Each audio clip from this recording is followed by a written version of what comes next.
The idea of reality is a singular noun. It doesn't make any sense to me at all anymore. What model do you use? I like the sociological term gloss and grid, which some sociologists use, because it used to be called that your system of abstractions, which means a lot if you know the mathematical school he was working from, but doesn't mean much to most readers.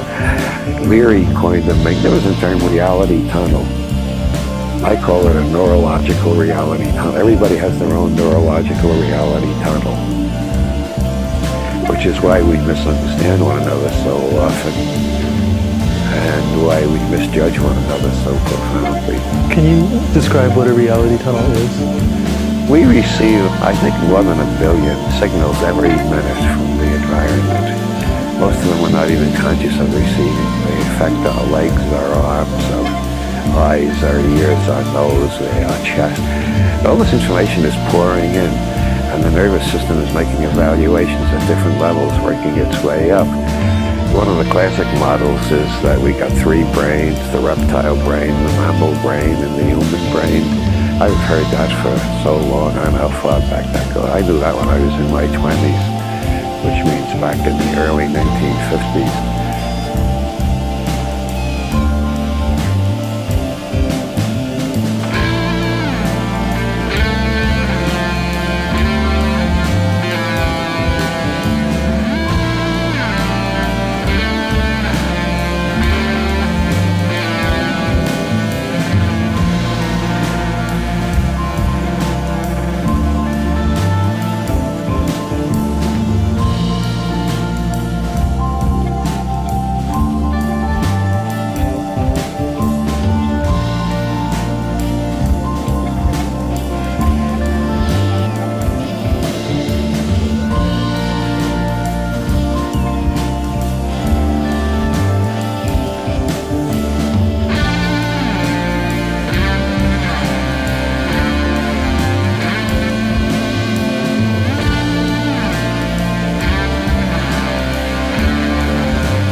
If we tried to be conscious of all the signals, we couldn't do it.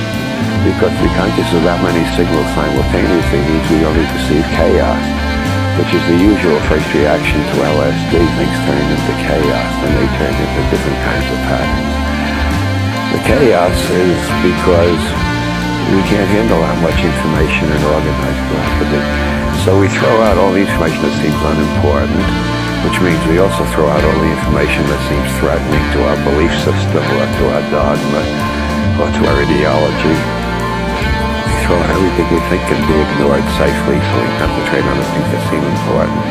And our brain constructs a model out of all the information coming up from the rest of the nervous system, and we project the model outward and consider it reality. It's not reality, it's our reality tunnel. Everybody else in the same room is constructing a different reality tunnel. About 40 years now, I've been teaching workshops and seminars, first on general semantics, then on neuro-linguistic programming and various other things. But I've done this experiment hundreds of times where I get the whole audience to describe the hall outside the seminar room. I never have had a case yet in hundreds of experiments where 2 people describe the hall exactly the same. The differences are sometimes astonishing.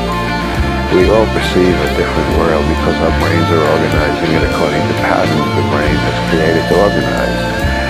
And those patterns seem to be created, at this date it appears they are created, by our genetic programs, by our early imprints, by our subsequent conditioning, by our learning, and by whatever experiments we have done in reprogramming our nervous systems, which involve such things as yoga, psychotherapy, general semantics, neuro-linguistic programming, psychedelic drugs, brain tuning machines, and every time we reprogram our nervous system, our reality tunnel should change a little. If it doesn't, we haven't learned anything through that experiment. That was wasted time.